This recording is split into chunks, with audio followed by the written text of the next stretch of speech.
अब बात संसद के मॉनसून सत्र की, जिसके शुरू होने में अभी 4 दिन बाकी हैं, लेकिन सरकार और विपक्ष अपनी अपनी तैयारियों को अंतिम रूप देने में लगे हैं और इसके लिए बैठकों का दौर शुरू हो गया है।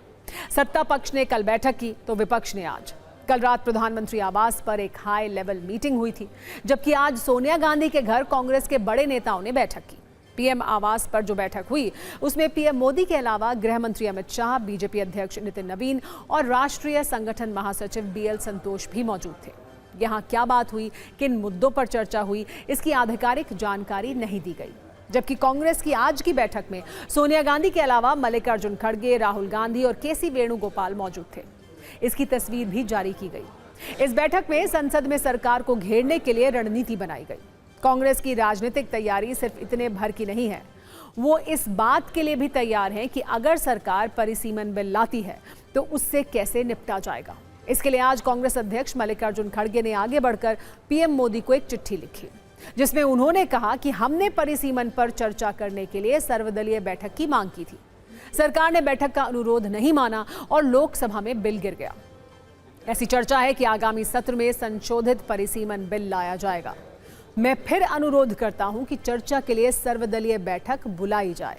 संसद में बिल पेश करने से पहले हमें इसका अध्ययन करने का वक्त दिया जाए। कांग्रेस को यह चिट्ठी इसलिए भी लिखनी पड़ी क्योंकि उसके सहयोगी दल ऐसे संकेत दे रहे हैं कि वो परिसीमन बिल का समर्थन कर सकते हैं। कल ही एनसीपी शरद गुट की सांसद सुप्रिया सुले ने कहा था कि अगर बिल 50% सीट बढ़ोतरी पर आधारित हो तो समर्थन पर विचार हो सकता है। जबकि शिवसेना यूबीटी गुट के संजय राउत ने कहा था कि बिल में विपक्ष के सुझाव शामिल किए जाएं तो शिवसेना यूबीटी अपना रुख बदल सकती है। मतलब पिछली बार बिल गिराने वाली पार्टियां इस बार पिघलने का संकेत दे रही हैं।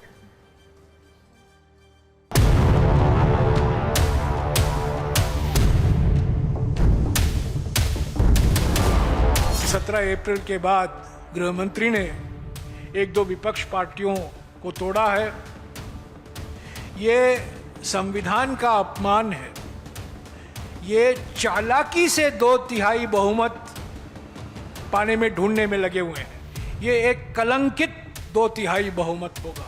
हालांकि इनको 2/3 बहुमत लोकसभा में मिलने की कोई गुंजाइश नहीं है। हम परिसीमन विधेयक का पूरा विरोध करेंगे, करते रहेंगे। लेकिन जिस तरीके से कांग्रेस का आज बयान आ रहा है तो वो सदन नहीं चलने देना चाहते। हर बार सदन में जहाँ पे डिस्कशन या डिबेट हो वहाँ डिस्ट्रप्शन करते हैं। मौजूदा लोकसभा के संख्या में 1/3 महिलाओं को आरक्षण नारी शक्ति वंदन अधिनियम 2023 में प्रावधान किया गया है। तो वो महिला आरक्षण का प्रावधान कीजिए, हम आपका पूरा समर्थन देंगे। पर महिला आरक्षण के नाम पर खतरनाक परिसीमन विधेयक लाया गया। विपक्ष को सद्बुद्धि दे और नारी का जो महिला का जो अधिकार प्रधानमंत्री देना चाहते हैं उसको देने के लिए उनकी सकारात्मक भूमिका हो। परिसीमन के अलावा कांग्रेस ने एक और लिस्ट तैयार कर ली है। ये वो लिस्ट है जिसमें लिखे मुद्दे संसद में सरकार को परेशान कर सकते हैं। कांग्रेस मॉनसून सत्र में राम मंदिर चढ़ावा चोरी पर सरकार को घेरेगी। Ethanol, mix petrol, paper leak और शिक्षा व्यवस्था से जुड़ी अनियमितताएं, राजनीतिक दलों को तोड़ने की कोशिश, भ्रष्टाचार और महंगाई पर सरकार को घेरा जाएगा।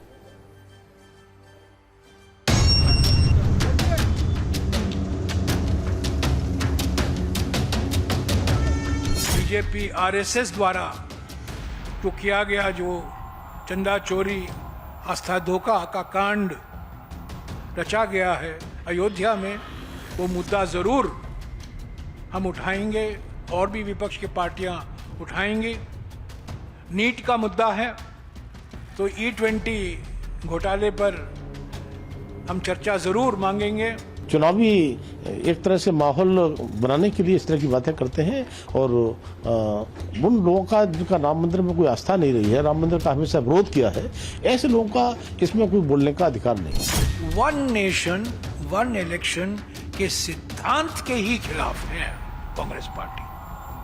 हम रिपोर्ट में जो कुछ आएगा आएगा, पर हम 1 नेशन 1 इलेक्शन के खिलाफ हैं।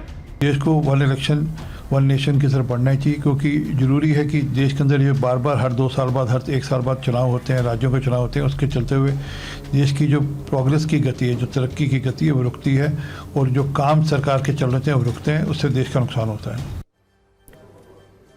इस बीच सरकार ने मॉनसून सत्र का एजेंडा रिलीज कर दिया है। इस सत्र में 5 नए बिल और 2 लंबित बिलों को पेश करेगी। रविवार को होने वाली सर्वदलीय बैठक में सरकार बिल के बारे में सभी दलों को बताएगी। कुछ और बिल भी एजेंडे में शामिल हो सकते हैं।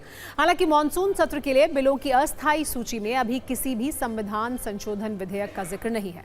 पहले पेश किए गए विधेयकों के अलावा 5 नए महत्वपूर्ण विधेयक शामिल हैं।